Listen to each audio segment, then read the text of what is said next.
안녕하세요.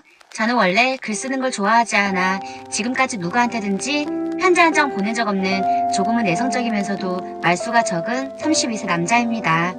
저에게는 1년 전 결혼한 사랑하는 아내가 있어요. 아내는 7년의 연애 끝에 결혼을 했으며 따뜻한 심성을 가지고 있고 이쁘기도 하며 항상 저만을 사랑해주는 그런 여자입니다. 저는 직장 생활은 제 성격상 맞지 않아 건물 임대를 얻어서 제 적성에 맞는 핸드폰 매장을 운영하고 있습니다. 27살 때부터 핸드폰 매장을 운영했으니 벌써 5년이라는 세월이 흘렀고 저희 가게는 위치가 좋아서 주변 매장들에 비해 장사가 너무 잘 되어 매장을 탐을 내는 사람들이 많았습니다. 제가 사는 건물은 7층 건물인데 1층에는 제 매장을 포함한 7개 정도의 가게들이 있습니다. 2층부터 6층까지는 회사의 사무실이고 7층 전체는 여자 사장님이 외동딸과 같이 살고 있습니다. 그러니 여사장님과 외동딸은 매일 얼굴 보며 인사하는 그런 사이입니다. 사장님은 빌딩 사장이라도 성격이 깐깐하지 않고 소탈하며 시원시원한 성격입니다. 남편은 10여 년 전에 암으로 돌아가시고 이 빌딩 임대 수입으로 살아가고 있는 굉장히 돈이 많은 알부자인 그런 여사장님이십니다. 사장님과 외동딸은 매일 저희 가게를 자기들 사랑방처럼 들러서 커피도 마시고 이런저런 이야기를 나누고 가곤 합니다. 여기서 잠깐 제 자랑을 하자면 저는 키가 182 정도 되고 운동으로 다져진 탄탄한 몸을 가지고 있고 얼굴은 미국 배우 톰 크루즈를 닮았다고 남들이 말합니다. 톰 크루즈가 저를 만나면 웃긴 하겠지만 손님들이 그렇게 말을 해주시더라고요. 제 아내도 제 잘생긴 얼굴과 몸매에 반해서 결혼했다고 했습니다. 건물 주인이신 여사장님께서 제 가게에 오면 항상 저에게 박 사장님은 참 잘생겼다면서 자기가 50대만 아니면 프로포즈 하고 싶다고 실없는 농담을 하기도 하더라고요. 저는 늘 빌딩 사장님이니까 저를 그렇게 좋게 봐주시니 감사하다고 늘 인사를 합니다. 사장님 외동딸은 20대 중반인데 대학교를 졸업했지만 자기 집이 부자이니 취업할 필요가 없고 여행이나 다니면서 골프도 치고 그냥 백수라고 보면 되겠습니다. 사장님 외동딸은 매일 제 가게를 두세 번씩 와서 저에게 언제 술 한잔 하자며 저를 유혹합니다. 제가 뭐 자기 이상형이라고 하면서 자기가 이렇게 잘생긴 남자는 우리나라에선 보지 못했다며 저에게 줄기차게 데이트 신청을 하지만 저는 거절했습니다. 엄마인 사장님도 언제 박 사장하고 밥 한번 먹자면서 매일 저에게 만남을 요구합니다. 사장님과 딸은 돈도 많지만 상당한 정도의 미모를 갖추고 있는 여자들인데 저 같은 사람을 왜 좋아하는지 모르겠더라고요. 제가 이 가게를 들어온 지도 벌써 5년이 되어가고 있고 5년 동안 사장님과 따님을 거의 매일 만났으니 미운정 고운정이 들기도 했어요. 5년 동안 두 여자에게 계속 만남을 요구받았지만 저는 한 번도 그분들을 가게 밖에서는 만나지 않았습니다. 저는 아내를 너무나 사랑하기 때문에 그렇기도 하고요. 여사장님과 외동딸하고 무슨 일이라도 생기면 이 가게에서 쫓겨나게 되잖아요. 제가 사장님과 따님의 간절한 요구를 들어주지 않으니 지금까지 그래도 버티고 있는지 모르겠어요. 그래서인지 두 사람이 더 안달이 난 것 같아요. 사장님은 어느 날 박 사장, 나 원래 이런 말 하는 사람 아닌데 도저히 안 되겠다 싶어 이렇게 말하는 거야. 기분 나쁘게 생각하지 말어. 그리고 이거 갑질 아니고 그냥 하는 말이니까 신중하게 생각해줬으면 좋겠어요. 이제 곧 퇴근 시간이지? 나랑 이따 저녁 먹자.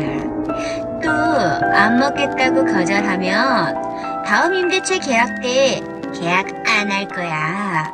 맨날 거절당하니까 나도 매우 자존심이 상해. 나랑 밥 먹을래? 아님 이 가게 비워줄래? 라고 엄포를 놓는 겁니다.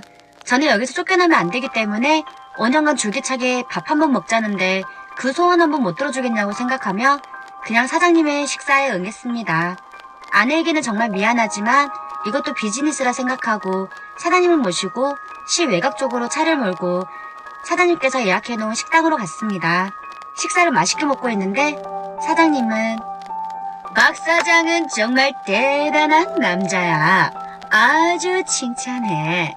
내가 5년 동안 밥 먹자고 사정을 했는데 계속 튕기다가 드디어 오늘 내 앞에서 이렇게 밥을 먹네. 힘들었어. 내 자신 아주 칭찬해. 그러면 그러면 치얼스. 아, 내가 고작 이런 술 따위에 질 거라고 생각하면 큰 오산이야. 난 술이 세서 소주 한 대여섯 병은 흔들어 제껴서 마시는 여자라고. 널 쉬운 여자로 보면 안 돼. 라고 하며 소주를 연거푸 7잔을 마시는 겁니다. 사장님은 제가 건물에 들어온 뒤로는 매일 저를 보는 낙으로 살았다면서 지금 나이가 10년만 젊었어도 저를 뺏어버리고 싶다고 하셨어요. 게다가 5년간 혼자 저를 짝사랑했노라고 고백하면서 술 기운에 눈물까지 흘리며 남편 죽고 나서 너무 외로워서 미치는 줄 알았다면서 남편 죽고 난 이후에는 남자를 한 번도 안 만났다고 하셨습니다. 그리고는 저를 사랑하고 있다고 고백을 하시더군요. 저는 너무 황당했지만 빌딩 주인이 사장님인데 비위를 맞춰줘야 했습니다. 사장님께 저는 아내가 있고 결혼한 사람인데 어떻게 사장님을 사랑하겠어요? 하며 정중히 거절했더니 사장님은 제가 이러니까 더 멋있고 매력있다면서 막무가내로 저를 자기 남자친구로 여기겠다며 일방적으로 선포해버리더군요. 제가 머뭇거리고 더 이상 말을 못하고 있으니 지금 대답할 필요는 없다면서 나를 좋아하게 만들 거라고 하시더라고요. 그러면서 제 옆으로 슬금슬금 와서 제 손을 잡더니 저에게 기습적으로 키스를 하는 겁니다. 제가 피해버리면 사장님이 무안해하실까봐 그냥 응해주었습니다. 그랬더니 사장님은 제 가슴을 파고들면서 제 품에서 전격적인 제안을 하셨어요. 자기를 6개월 동안만 만나서 잠자리를 해주면 월세 절반을 깎아주고 1년 동안 만나면 월세를 100% 받지 않겠다는 파격적인 제안을 해주셨습니다.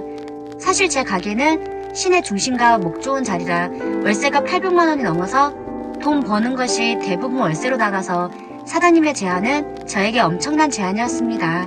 저는 사장님의 제안을 받고 사장님의 유혹에 넘어가고 있는 제 모습을 발견했습니다. 아, 얘를 모르겠다. 2판 4판이다. 하면서 사장님의 제안을 제가 다시 역제안으로 사장님, 제가 사장님께서 원하시는 거 다 들어드리고 1년이 아니라 10년도 만나드리겠고 그 사장님의 남자친구가 되어드릴 테니 이달부터 집세를 계속 100% 받지만 말아주세요. 어때요? 라고 사장님께 말씀을 드렸습니다. 사장님은 웃으면서 박 사장이 그렇게 나올 줄 알았다면서 알았어. 우리 박 사장이 그렇게만 해준다면 당장 안 받을 수 있지. 대신 조건이 있는데 나 외에 어느 누구도 만나서는 안 되며 특히 내 딸 미선이는 절대 만나면 안 돼. 만약에 내 딸을 만난다면 바로 박 사장은 아웃이야, 아웃. 우리 미선이가 하루에도 몇 번씩 박 사장이 잘생겼네, 자기 이상형이네 하면서 마누라로부터 뺏어오겠다고 말을 하더라고. 유명한 여우 같은 기집애야. 절대 유혹에 넘어가지 마. 넘어가는 순간 나하고는 끝이야. 라고 말을 하시며 가방에서 10가지 항목이 적힌 각서를 꺼내곤 사인하라고 했습니다. 10가지 항목에는 제가 지켜야 할 것이 다 적혀 있었고 특히 눈길이 끄는 것은 일주일에 5번을 만나서 자기하고 사랑을 나누어야 한다는 것이었습니다. 저는 사인을 하였고 각서를 각자 한 장씩 나눠 가진 뒤 이 엄청난 사건이 어이가 없고 황당해서 술이나 실컷 마셔보자 하고 사장님과 계속 술을 마셨더니 사장님은 금방 저에게 자기야 하며 호칭을 바꿔버리는데 오글거리고 소름이 돋아 미치는 줄 알았습니다. 그러면서 저에게 사장님이라고 하지 말고 내 이름은 My name is 영숙. 영숙이니까 영숙이 라고 불러줘 자기야. 어이구 라고 계속 재촉을 해서 저는 어쩔 수 없이 영숙씨, 영숙이? 하고 불러주니 너무 좋아했습니다. 사장님과 저는 식당에서 나와 근처 모텔로 갔고 사장님께선 남편 쫓고 나서 남자는 처음이라고 하며 적극적으로 저에게 돌진해 왔습니다. 사장님은 운동을 열심히 해서인지 나이는 50대지만 30대 후반의 여자의 몸매라고 해도 손색이 없이 날씬하고 탄탄한 몸매이더군요. 저는 사장님의 간절한 요구를 들어주었고 사장님은 너무 좋아했으며 5년 만에 저를 자기 남자로 만들었다면서 행복해했습니다. 사장님과의 관계가 불륜인 건 알지만 어쩔 수 없이 5년 만에 사장님의 유혹에 넘어가버린 저의 모습에 자책을 했으며 사장님이 50대인데도 정말 대단했습니다. 사장님은 지칠 줄은 몰랐고 저는 사장님의 여러 번의 요구를 들어주어야 했으며 그러다 보니 한편으로는 남편 죽고 외롭게 살아왔을 사장님이 측은하기까지 하더군요. 저는 사장님께 집으로 돌아가자고 말을 했지만 사장님은 오늘은 여기서 놀다가 잠을 자고 내일 가게로 출근하라고 했습니다. 저는 그렇게 할 수 없다고 가겠다고 하니 아까 그 각서를 끄집어내서 보여주며 무슨 요구도 다 들어주겠다고 써져 있다면서 각서를 다시 한번 보라고 보여주며 저를 놔주지 않더군요. 어쩔 수 없이 그날 밤을 그곳에서 사장님의 요구를 다 들어주고 아침 일찍 집으로 왔더니 아내는 그때까지 잠을 자지 않고 뜬 눈으로 밤을 새고 저를 기다리고 있는 겁니다. 저는 친구들과 술을 마시다가 그냥 잠이 들어서 이제 오는 길이라고 미안하다고 말을 했더니 다행히도 아내는 제 말을 믿어주었습니다. 이렇게 착한 아내를 두고 사장님과 불륜을 저질렀으니 아내에게 정말 미안했습니다. 오전 내내 잠을 자고 점심때 가게로 갔더니 사장님 딸 미선이가 와 있었고 도대체 어제 엄마랑 어디서 자고 왔냐고 저에게 화를 내는 겁니다. 저는 속으로 에이, 지가 네 마누라야? 네 엄마하고 잠을 잤든지 말든지 무슨 상관이야? 라고 생각하고 있었는데 미선이는 여기는 손님들이 있으니 옆에 있는 커피숍에 가서 이야기하자며 제 손을 잡아 끌고 커피숍으로 갔습니다. 내가 그렇게 만나달라고 할 때는 거절하더니 우리 엄마랑 하룻밤을 보내고 와? 내가 엄마 방에서 우연히 서랍을 보다가 사장 오빠랑 엄마의 사인이 들어있는 각서를 봤단 말이야. 똑바로 말해. 하고 반말을 하며 완전히 와이프 행세를 했습니다. 저는 아니 그게 아니고 하며 머뭇거리고 있으니 집세를 안 주겠다고? 누구 마음대로 월세를 안 내? 이 빌딩 지분 50%는 내 건데? 800에서 400은 엄마 거고 400은 내 거란 말이야. 알았어? 엄마도 웃기네. 왜 마음대로 안 준다는 거야? 엄마 요구를 들어준 것 같은데 나도 요구할래. 내 요구 안 들어주면 네 마누라한테 지금 바로 전화해서 이혼하게 만들 거야. 하며 저에게 큰 소리를 치더군요. 미선이는 이쁘고 귀여운 얼굴인데 왜 저렇게 독한 여자로 변해냈는지 생각해보니 저를 엄마한테 뺏겼다는 것 때문에 그런 것 같았어요. 그러면서 저에게 엄마하고 술 마시고 놀다가 잠까지 자고 나니 재미있었어? 엄마는 아빠 돌아가시고 수많은 남자를 만나서 너도 그 중에 한 명이라고. 또 남자 한 번도 안 만났다고 거짓말했겠지? 엄마가 50대라도 당신은 엄마의 요구를 당해내지 못해. 라고 충격적인 말을 했습니다. 저는 완전 도가내든 쥐 신세가 되었고 거미줄에 걸린 잠자리 신세가 되었고 미선이가 쳐놓은 함정 속에 빠져버린 것 같았습니다. 미선이는 엄마의 각서를 꺼내더니 다 찢어버리고 자기가 가져온 각서에 사인을 하라고 했습니다. 각서의 내용은 엄마의 각서 내용과 거의 비슷했고 제일 밑줄에는 와이프와 이혼하라는 요구까지 써져 있었습니다. 빨리 각서에 사인을 하지 않으면 제 와이프와 처갓집에까지 다 말을 할 거라고 하더군요. 저는 별 수 없이 미선이가 가져온 각서에 사인을 했지만 참담한 심장이었습니다. 사인을 하고 나니 미선이는 갑자기 사람이 달라지더니 예전에 그 애교 있고 상냥한 발랄한 여자로 돌아가면서 영수 오빠 하며 다정하게 부르며 아까 미안했다고 그 모습은 원래의 내 모습이 아니라 일부러 한번 세게 했다고 이해해달라고 했습니다. 저는 미선이가 일부러 그러는 줄 알았습니다. 저를 좋아해주는 것은 고맙긴 한데 사장님과의 관계, 미선이, 그리고 아내, 이 상황이 더 복잡해져 가는 것만 같았습니다. 미선이는 자기 차에 저를 태우고 시내 레스토랑으로 가서 맛있는 요리를 사주고 저에게 5년 동안 계속 저를 짝사랑했노라고 하면서 엄마하고 똑같은 말을 했습니다. 저는 단도직입적으로 유부남이고 돈도 별로 없는데 왜 나를 좋아하냐고 하며 밖에 나가면 미선이를 좋아해주는 남자는 많이 있을 텐데 라고 물어보니 그게 사람 마음대로 되냐면서 제가 처음 우리 건물로 이사 왔을 때부터 좋아했다면서 사랑한다고 계속 고백을 하더군요. 저는 솔직히 사장님보다는 젊은 미선이가 훨씬 예뻤고 마음에 끌리는 건 사실이었습니다. 그런데 도덕적으로 엄마와 딸을 사랑하며 관계를 갖는다는 것이 제 상식으로 도저히 용납이 되지 않았지만 현재 벌어지고 있는 이 상황을 저의 힘으로는 도저히 어떻게 할 수가 없었습니다. 그냥 자포자기한 상태로 이 두 여자가 해달라는 대로 다 해주자고 마음을 먹었습니다. 미선이는 술에 취하니 제 옆으로 와서 다른 사람 눈을 피해 저에게 키스를 했고 저의 품을 파고들었습니다. 그러면 안 되는 줄 알면서 저는 미선이와 함께 주변 호텔에서 뜨거운 사랑을 나누고 말았습니다. 미선이는 수없이 저에게 사랑한다고 말을 하며 엄마를 만나지 말 것을 요구했습니다.